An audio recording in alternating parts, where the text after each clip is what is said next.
영상 잘 보셨죠? 네. 딱 요점은 전도해야 된다. 왜 전도해야 된다. 여러분들 저 박여환 목사님처럼 저 섬에 밧줄 타고 그 절벽 같은 데로 올라가서 전도한 적 있어요? 없죠? 네. 전도해야 된다. 우리는 얼마나 편하게 신앙생활 합니까? 그렇죠? 뭐 서울 시내 그냥 사람들 많은데 아무나 만나서 예수 믿자고, 예수 믿고 천국 가자고 얼마나 전도하기 쉽습니까? 근데 여러분들 통계 보면 전도의 결신자 열매의 결과가 가족과 친척을 통해서 전도의 열매를 가장 많이 맺는다 그래요. 그러니까 여러분 주위에 예수 안 믿는 가족이나 친척이나 친구를 전도하기가 가장 쉽다는 거예요. 모르는 사람 막 노방 전도하고 축호 전도하고 하는데 그것도 열매를 맺기는 맺지만 결과는 썩 그렇게 좋지 않다. 무슨 말인지 알죠? 여러분 주위에 아직도 예수 안 믿는 가족들이 있습니까? 친척들, 친구들이 있습니까? 누가 전도해야 된다고요? 내가 한 명밖에 안 하네. 내가. 나머지는 뭐 네가 여러분이 해라 이거지. 나머지는. 어제 대구 엘림교회라는 곳에 장로, 장립, 권사 취임 예배 제가 이제 순서를 맡아서 갔다 왔는데 지우연 목사님이 대구에 여기 노원에서 목회하다가 대구에 어느 교회에 부흥회를 갔어. 한 300명 모이는 교회에 집회를 했는데 장로님이 4분 계셨는데 3분의 장로님이 이 지우연 목사님 보고 자기네 교회에 와서 사역을 해달라고 청빙을 했다는 거예요. 근데 그때는 기도도 안 하고 그냥 오케이 하고 갔대요.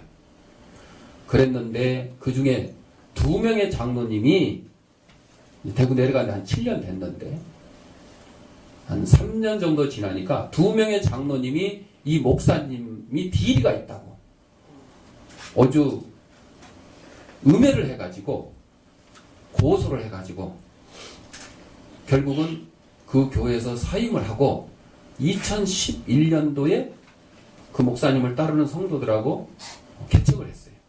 지하교회를 개척을 했어요.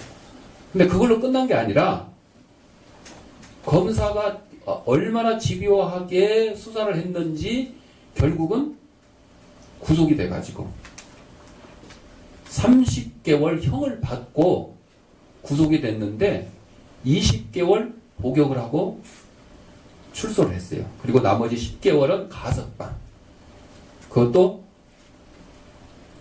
재수자들 세례를 주고 자살하려고 하는 재수자들을 또 말리고 그리고 감옥에서 설교문을 작성해가지고 자기가 심호하던 교회에 보내면 예배 시간에 설교 시간 되면 사모님이 그 설교문을 대신 읽고 그렇게 예배를 드렸대요. 좌우지간 그랬는데 이 대법원까지 가가지고 무고 혐의가 밝혀졌어요. 그래서 무죄로. 그런데 그동안 재판한다고 있는 집도 다 팔고 그랬는데 그 대구 엘림교회 성도들이 목사님이 구속됐는데 20개월 동안 교회를 떠나지 않고 목사님을 위해서 기도하고 목사님이 감옥에서 써준 설교문을 들으면서 예배를 드리고 교회를 지켰다는 겁니다. 제가 가기 전까지는 그 내용을 몰랐어요. 근데 가서 식사하면서 이제 그 얘기를 들었는데 정말 임직 예배 내내 눈물이 나와서 참느라고 고생을 했어요. 그리고 이제 그 검사 2명은 결국은 무고한 사람을 구속시켰다 그래가지고 옷을 벗었대요. 그리고 고소했던 2명의 장로는 무고 혐의로 이쪽 변호사가 고소하자고 그랬는데 목사님이 다 끝난 일이니까 놔두자. 그렇게 얘기를 하시고, 처음에는 그 감옥에 갇히면서 정말 내가 왜 이런 고통을 당해야 되는지, 죄를 짓지도 않았는데 왜 이런 고통을 당해야 되는지 한탄하기도 했지만은, 그러나 하나님의 뜻이 있겠다 싶어서 제수자들 세례도 주고 어떤 모범적인 그런 신앙생활을 해서 교정 생활을 해서 모범수로 가석방을 받게 됐는데, 나와가지고 자기가 섬겼던 그 대구 엘린교회를 다시 가고 싶은 마음이 안 생겨서 그냥 미국으로 유학을 가야 되겠다 이런 생각까지 했었는데, 친구 목사님이 요즘에 그런 교인들이 어디 있느냐, 요즘에 그런 성도가 어디 있냐, 목사가 감옥에 갇혀 있는데 다 뿔뿔이 흩어지거나 도망가거나, 아니 목사가 멀쩡히 건강하게 목회를 해도 도망가고 이러는 판인데, 목사님이 감옥에 있는 동안 20개월 동안 떠나지 않고 목사님에서 기도하고, 그런 성도가 어디 있느냐, 그런 성도들을 버려두고 떠난다 그러면 당신은 진정한 목자가 아니다. 그 얘기를 듣고 회개하고 다시 사역을 했다. 그런 목사님의 얘기를 들었습니다. 지하에서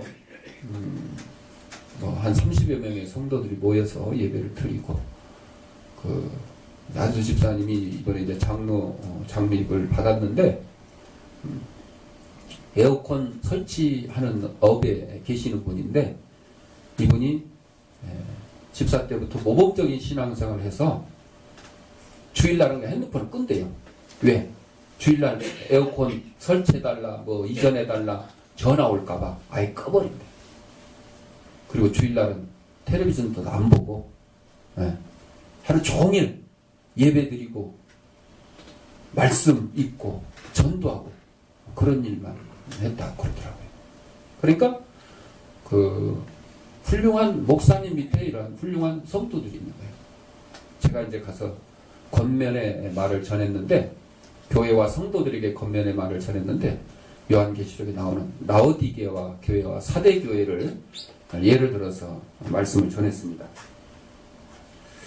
그래서 사람들 앞에 아무리 칭찬을 받아도 주님 앞에 책망받으면 소용이 없다. 그래서 이 대구 엘림교회는 하나님 앞에 칭찬받는 그런 교회와 성도들이 되기를 바란다. 그런 내용을 권면을 했습니다. 제가 그냥 이 감정이 하도 풍부하다 보니까 이런 감동적인 얘기를 듣거나 보면 그냥 눈물이 글썽글썽 안 할 수가 없어요. 겉은 멀쩡한데 속은 아주 연약해. 다 아시는 분들은 웃고 있죠.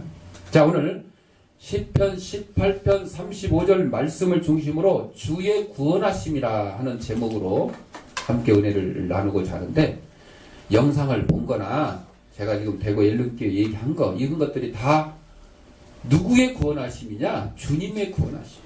여러분, 사도 바울이 죄가 있어서 로마의 감옥에 갇힌 게 아니고 하나님의 구원하심의 계획 가운데 사도 바울이 로마의 감옥에까지 갇혔어요. 그런데 사도 바울이 로마의 감옥에 갇히면서 그걸로 끝난 것이 아니라 거기서 복음이 로마를 점령했어요. 그 당시에 세계를 로마가 점령했는데 하나님의 복음이 사도 바울을 로마의 감옥에 보내가지고 거기서부터 복음을 전하기 시작해서 온 세계를 점령한 로마를 통해서 복음이 온 세계에 퍼졌다는 거예요. 이게 하나님의 놀라운 구원의 역사십니다. 그리고 그 지우연 목사님 같은 경우도 본의 아니게 감옥에 갇혔지만, 고생을 했지만, 그러나 그것을 통해서 또한 여러 제수자들을 세례받게 하고, 또한 자살을 하려고 하는 제수자들을 막기도 하고, 그 교도소에서 제수자가 자살을 하면 교도소장이 징계를 먹는답니다. 그러니까 그거를 막아준, 한 번도 아니고 2번이나 그랬대요. 그 막아준 이 지우연 목사님을 모범수로 상실을 해가지고 이런 거는 빨리 내보내야 됩니다. 아니 제 생각에는 얼뜻 그래도 더 붙들고 있어서 더 자살하는 거 맞고 이래야지 빨리 내보내면 다른 사람 자살하면 어떻겠나 그런 생각이 들기도 했습니다만은 저도 자살하려는 사람을 살린 적이 있어요. 쫓아가 살린 건 아니고 제가 장기기증운동본부에 근무할 때 장기기증하겠다고 상담을 하러 왔는데 쭉 얘기를 들어보니까 집안일 때문에 다 팽개치고 이제는 죽으려고 그러는데 죽기 전에 자기 장기를 기증하고 죽는 게 소원이겠다. 이렇게 와서 상담을 하더라고요. 그러면 그 사람 장기 기증하게 하면 이제 자살하고 끝날 거 아니야. 그런데 제가 설득을 시켜서 좋다고 그래. 검사를 해보자고. 검사를 했는데 부적합이 나왔어요. 기증을 해도 지금 죽을 판인데 부적합했다니까 낭망하고 더 그럴 거 아니야. 또 설득을 해가지고 이거는 이렇게 치료하고 약 먹고 이렇게 하면 또 나으니까 그동안에 자살하지 말고 나아서 기증하고 그러고 합시다. 그런데 여러분 사람의 마음이 지금 자살하고 싶다 했지만 돌아서면 또 살고 싶다고요. 자살을 거꾸로 하면 뭐요? 살자. 이게 지금 죽고 싶다 했는데 잠깐 돌아서면 또 사는 거예요. 그래서 마포대교에도 그런 글을 막 써놓고 전화도 막 달아놨다 그러잖아요. 잠깐 지나가면. 그러니까 그분이 결국 장기 기증을 못했어요. 부적합 판정이 해가지고. 그런데 지금까지 살아있을까 죽어있을까? 살아있으니까 제가 이 얘기하지. 예수 믿고 집사 돼서 열심히 지금 다른 교회에서 봉사하고 있는 거예요. 여러분 우리 주님의 구원하심이 이렇게 나타나는 거예요. 누구 손을 통해서든지 나타나는 거예요. 내가 일하지 아니하면, 내가 전도하지 아니하면, 여러분이 전도하지 아니하면 주님께서는 많은 막대기를 들어서라도 쓰시겠다 그랬어요. 이왕이면 막대기한테 그 귀한 임무 뺏기지 말고 저와 여러분들이 맞는 그런 귀한 직분자들이 되시길 바랍니다. 오늘 본문의 말씀에 주의 구하는 방패 그랬는데 이 방패가 다윗을 음해하고 다윗을 해치려고 하는 그런 모든 대적들의 공격에서 방어를 할 수가 있어요. 무슨 방패? 주의 구원하는 방패. 세상의 무기가 아닙니다. 사람이 만든 무기가 아닙니다.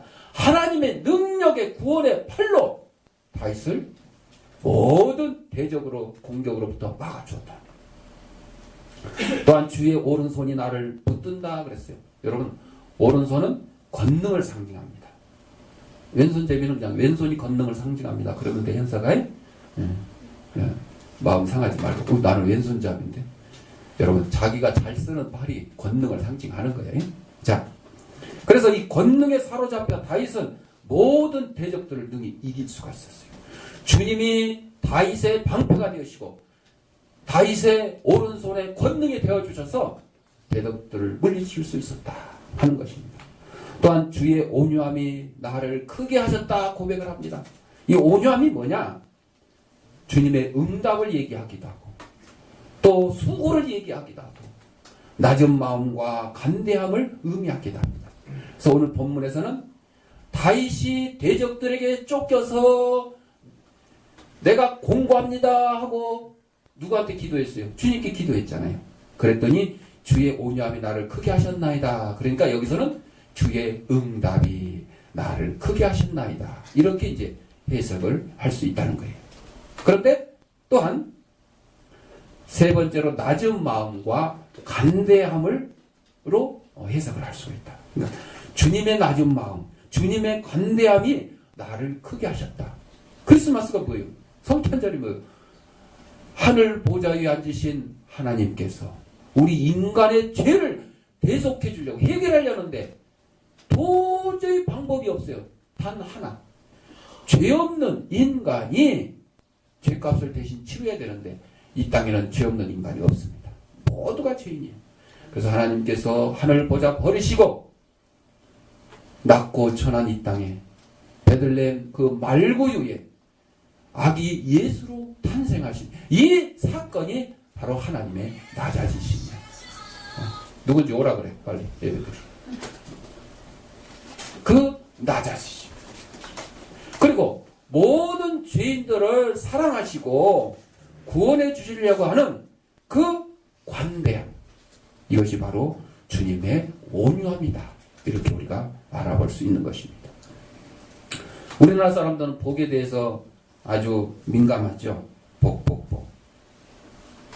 심지어는 성도들조차도 옛날에 그 기복신앙이라 그래요. 복을 막 쫓아다니고 복만 막 원하고, 그것이 이 교회 안에도 많이 남아가지고 교회를 다니면서 예수를 믿으면서 오로지 복만 받기를 원하는 사람들이 많아요.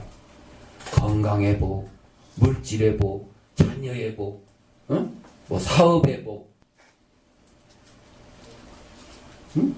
지식의 복, 복만 받기를 원해요. 그래서 이렇게 복만 받기를 원하는 성도들은 조그만 고난과 환난이 닥쳐와도 넘어져, 쉽게 넘어져.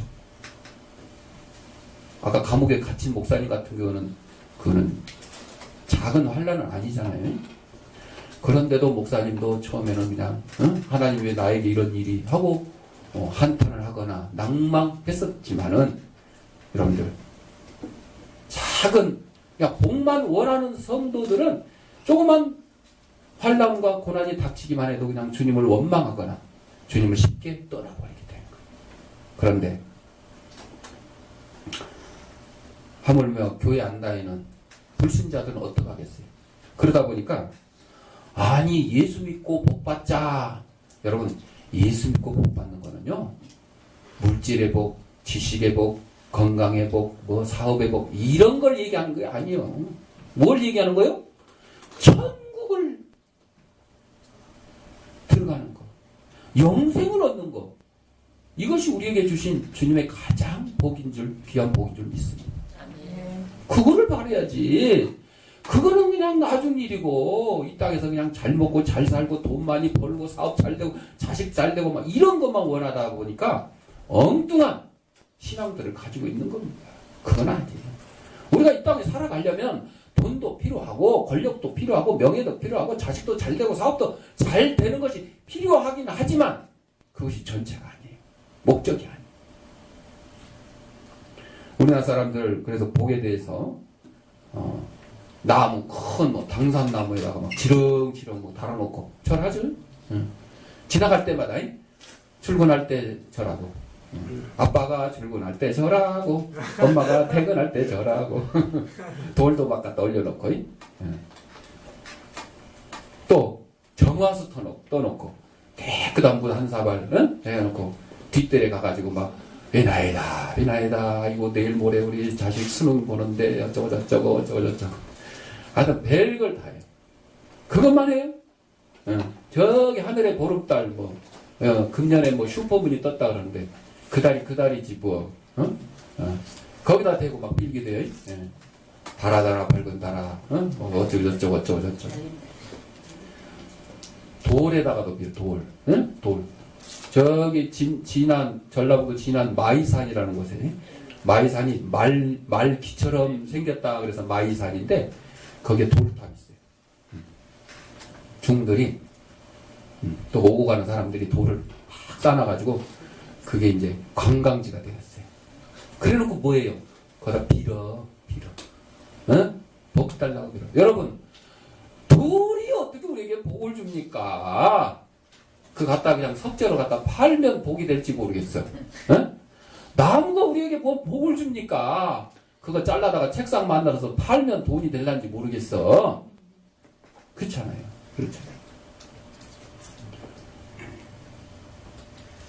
그래서 이 복을 받기 위해서는 어떤 일도 하겠다, 이런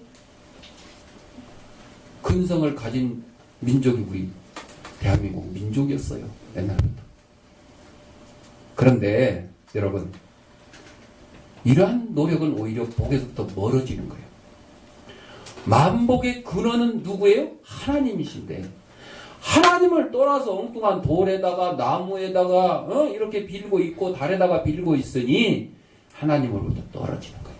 우상을 숭배하는 자는 하나님으로부터 멀어지는 거예요.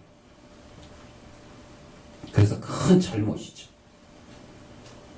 인생에 복을 주시는 분은 우상에게 예물을 드리는 자는 하나님이 경멸하시오. 죄 중에 가장 큰 죄가 우상 숭배입니다. 우상 숭배지. 하나님은 질투의 하나님이라 그랬어요.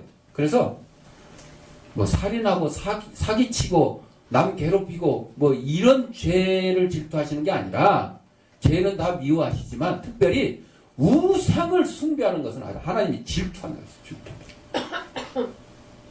질투가 뭐예요? 내가 사랑하는 사람이 다른 사람을 사랑한다 그러면 질투죠. 질투죠. 옛날에 왕들은 막 그냥 왕, 후궁 막 이렇게 거느리다 보니까 법적으로 질투하면 안 되게 돼 있어요. 옛날에는 여자들은 왕뿐만 아니라 왕비 뭐 후궁뿐만 아니라 모든 일반 백성들도 여자들은 질투하면 안 된다. 그래가지고 막 옛날에는 막 남자들은 막 첩도 두고 뭐 해도 질투하면 안 된다. 못 본 척해라. 그렇게 살았잖아요. 근데 아니 내가 사랑하는 사람이 엉뚱한 걸 사랑하면 질투하는 게 당연한 거요. 그래서 우리 사람이 하나님의 형상을 닮아 창조됐다는 것은 이 모습 외형을 얘기하는 게 아니고 우리의 성품을 얘기하는 거예요. 하나님이 사랑이시다 그러면 우리도 사랑을 가지고 있는 거예요. 하나님이 질투하신다 그러면 우리도 질투하는 거예요. 하나님이 온유하시다 그럼 우리도 온유한 마음을 가지고 있는 것이에요. 그렇다면 어떤 점에서 하나님은 우리 인생에게 유일한 복이 되시느냐? 시카고 미국의 무디 목사님 아주 유명한 부흥사시고 그런 분인데 그 교회에 윌버 체프먼이라고 18세 18살짜리 젊은이가 있었는데 예수를 잘 믿으려고 애를 썼지만은 구원과 영생에 대해서는 자신이 없었어요. 열심히 교회에 나오고 나는 예수님 잘 믿는다 이렇게 했는데 막상 구원과 영생에 대해서 얘기하려고 그러면 자신감이 없는 거예요. 그래서 무디 목사님을 찾아가가지고 제가 죽으면 천국에 갈 수 있는지 자신이 없습니다. 불안합니다. 어떻게 하면 좋겠습니까? 여러분들 스스로 그럴 때가 있죠. 야, 내가 지금 죽으면 천국에 갈 수 있을까? 이렇게 생각이 드는 것 자체가 불신이에요. 불신. 난 지금 죽어도 천국 간다. 손양원 목사님이 공산당의 총에 맞아 죽었을 때 그냥 도망갔으면 되는 거예요. 교인들 피난을 막 가라고 배까지 준비해놨는데 그때 피난 갔으면 살 수도 있었을 거예요. 여러분 지금 그 유튜브에 보면 뭐 미국의 무슨 아무개 전도사가 12월 13일 날 한국에 전쟁이 일어나고 어쩌고 저쩌고 뭐 한다는 얘기가 있어요. 그걸 믿는 사람도 있고 안 믿는 사람도 있어. 어제 이제 저도 목사님들하고 대구 가면서 그 얘기를 했는데 민규야 그건 놔. 괴롭히지 마. 그거는 재활용 통에 들어가야 돼. 자, 그래서 뭐 미리 지하 빵카를 펴놓는 사람도 있고 먹을 거 사재기를 해놓은 사람도 있다고 뭐 그런 얘기도 들립니다만은 또 피해서 멀리 저 남쪽으로 될 수 있으면 북쪽 가고 멀리 남쪽으로 피난을 가야 되겠다는 사람도 있다. 그런 얘기들을 하면서 제가 얘기했어요. 여러분 전쟁 나면 현대전은 예를 들어 그냥 핵폭탄 하나 딱 터뜨리면 서울이나 부산이나 제주도나 똑같다. 그런데 그렇지 않고 그냥 전쟁이 터져서 재래무기로 핵무기 아니고 재래무기로 이렇게 싸운다 그러면 요즘 최근에 전쟁한 중동 뭐 이라크 이런 데 있잖아요. 그런데 전쟁했는데 다 죽었어요? 아니요. 죽은 사람만 죽고 살아남은 사람이 더 많아. 그러니까 걱정하지 마. 도망가다 죽느니 그냥 앉아서 죽어. 뭐 예수께 도망가다 죽어. 예수 믿는 사람들이 지금 폭탄 맞고 죽으면 천국 가는데 어느 주일학교 선생님이 아이들한테 여러분 천국 가려면 어떻게 해야 돼요? 그랬더니 뭐라 그랬어요? 먼저 죽어야 됩니다. 맞아요. 천국 가려면 죽어야지. 여기 싱싱한 몸으로 갈 수 있을 것 같아? 못 가. 여러분 그래서 우리 그리스도인들은 이 죽음에 대해서 항상 대비를 하고 있는 거예요. 그래서 개인의 종말이에요. 개인의. 내 이 육신 다 생을 마치고 주님 품에 안기는 날 기쁜 마음으로 가야 돼. 돌에 맞아 죽은 스데반 집사가 그 얼굴이 천사와 같다 그랬어요. 아니 돌 맞아 죽는데 뭐 기분이 좋아서 천사 같겠어. 그런데 그의 눈에는 뭐가 보이냐? 천국이 열리고 천사들이 사닥다리를 타고 하늘에서 오르락 내리락 보이는 거예요. 자기는 지금 어디 간다고? 천국 간다고. 그러니까 돌에 맞아 죽으면서도 그런데 고관 대작들 군걸 99칸짜리 그런 집에 살고 뭐 저기 뭐 삼성병원 아산병원 이런 아주 VIP실 하루 몇십만 원씩 내는 그런 병실에 입원했다 하는 환자를 할지라도 죽음을 목전에 주고 인상 빡 쓰는 순간 뭐가 보이는 거예요? 지옥문이 보이는 거예요. 지옥문이 보이는 거예요. 그러니까 안 죽겠다고 발버둥을 치는 거예요. 이를 뚝뚝 갈면서. 그게 나타나는 거예요. 천국에 갈 수 있을지 늘 불안했던 이 청년에게 무리 목사님이 요한복음 5장 24절 읽어보자. 내가 진실로 진실로 너희에게 이르노니 내 말을 듣고 또 나 보내시는 이를 믿는 자는 영생을 얻었고 믿는 자는 영생을 얻었고 그 젊은이에게 너 예수님 믿냐? 예 믿습니다. 너 영생 얻었냐? 잘 모르겠는데. 야야야 다시 읽어. 다시 읽어.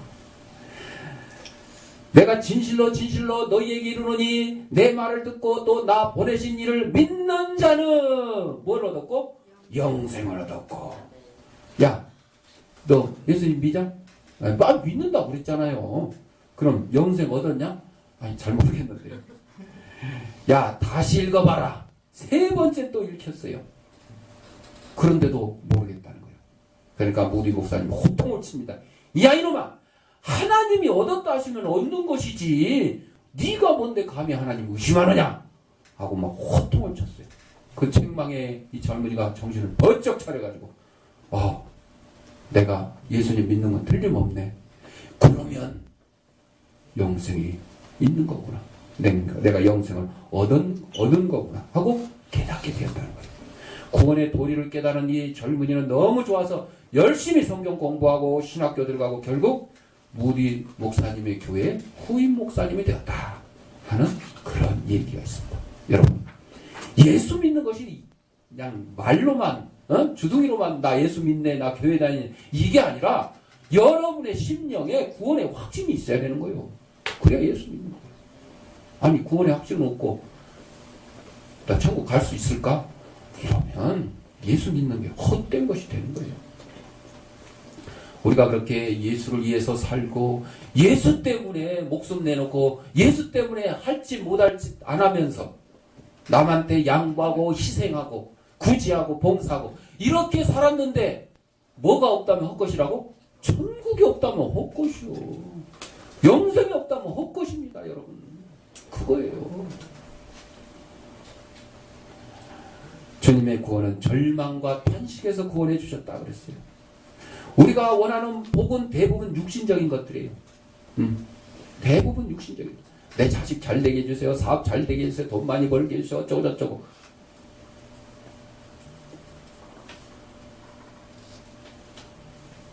그런데 우리 속 사람은 이 속에는 악독이 가득하고 성령이 함께하지 못하고 악한 영들이 지배하는데 우리 돈만 잘 벌고 잘 먹고 잘 살면 무슨 소용이 있어요? 무슨 소용이 있어요? 아무 쓸데없이 버려진 소금이 제 맛을 잃으면 길가에 버려져 아무 쓸데없다 그랬죠. 우리 인간에게 참으로 필요한 것은 우리의 육신을 만족시키는 것이 아니라 우리의 절망하고 탄식하는 속 사람의 문제를 해결하는 것이다. 우리 심령의 근심을 해결하는 것이다. 우리 심령의 구원을 해결하는 것이다. 하나님은 당신을 소망하는 절망한 인생에게 기쁨과 찬양을 그 마음속에 넘치도록 허락하신다는 사실을 믿어야 될 것입니다. 독일 어떤 마을에 예수님만 믿는 동네가 있었는데 해교도가 한 가족 이사를 왔어요. 그 얼마 있다가 그 해교도 가정에 할머니가 돌아가셨어. 그래서 이제 무덤, 우리말로 말하면 공동묘지죠. 거기는 다 교인들이니까 공동묘지 다 교인들을 묻힌 거잖아. 그러니까 마을 사람들이 이교도를, 해교도를 그 기독교 공동묘지에 묻으면 안 된다 반대를 해가지고 울타리 밖에다가 묘를 썼어요. 묘를 쓰고 그 다음날 가봤더니 그날 밤에 어떤 사람이 그 울타리를 뜯어가지고 밖에 묘를 이렇게 둘러서 울타리를 새로 쳐놨어. 그러니까 이 묘도 결국은 기독교 공동묘지에 들어오게 된 거잖아. 그랬더니 그 해교도 가정 식구들이 그 모습을 보고 감동을 받아가지고 예수를 믿게 되었다 하는 얘기가 있습니다. 여러분, 우리의 전도의 방법이 이렇게 돼야 돼요. 그렇죠? 저것은 절에 다니는데 아이 저 전도 되지도 않고 그냥 너는 그냥 그대로 살다가 나중에 지옥에나 가라. 이럴 때가 있는지 한번 반성해 보십시오. 응? 반성해 보십시오. 정말 저 미운 놈 있는데 보니까 저 예수를 안 믿어. 아, 그러면 그렇지. 네가 예수를 안 믿으니까 이렇게 미운 놈, 미운 짓만 하고 다니지. 그리고 너 그러다가 그냥 지옥 쭉 가라, 가. 어. 누구의 심보냐? 요나의 심보와 같은 거예요. 어? 요나의 심보. 니느에 가서 회개하라고 외치니까 아니 저 원수의 나라 저것들 다 멸망당하기를 지금 고소해하고 기다리는 판인데 왜 가서 회개하라고 전도하라고 시켜가지고 그들 또 구원받게 하냐고. 하나님 앞에 빠졌잖아요. 우리의 신정이 그래서는 안 되는 거예요. 다 아시잖아. 그런데 실상은 어때요? 행동은 그렇게 하고 있어요. 그렇게 하고 있어요. 주님의 구원은 또 대적의 위험에서 구원한다. 다윗을 구원해 주셨던 그 하나님이 우리 인생 살다 보면 여러 가지 위험한 순간을 딱 맞닥뜨리게 됩니다. 뭐 돈 문제, 친구 문제, 뭐 가정 문제, 뭐 여러 문제를 맞닥뜨리게 돼요. 그때마다 우리의 생각과 우리의 방법대로 해결하려고 하는데 혹 해결되는 경우도 있지만 안 되는 경우 참 많습니다. 안 되는 경우 많습니다. 그때 우리가 할 수 있는 방법이 뭐냐? 하나님 앞에 기도하는 거예요. 하나님 앞에 문제를 맡기는 거예요. 이스라엘 백성이 여리고 성을 무너뜨릴 때 대포로 무너뜨린 게 아니었어요. 하나님 말씀에 순종해서 무너뜨렸어요. 뭘로? 야, 하루 한 바퀴씩 돌고 마지막 7째 날 7바퀴 돌고 소리 확 쳐라. 우리 같았으면 아이고 그 무너지겠다 하고 아마 의심하고 가지도 않았을 것 같아요. 아람의 군대장관 나아만이 문둥병이 걸려가지고 이스라엘에 엘리사라는 유명한 선지자가 있는데 야 가서 기도 받으면 낫지 않을까?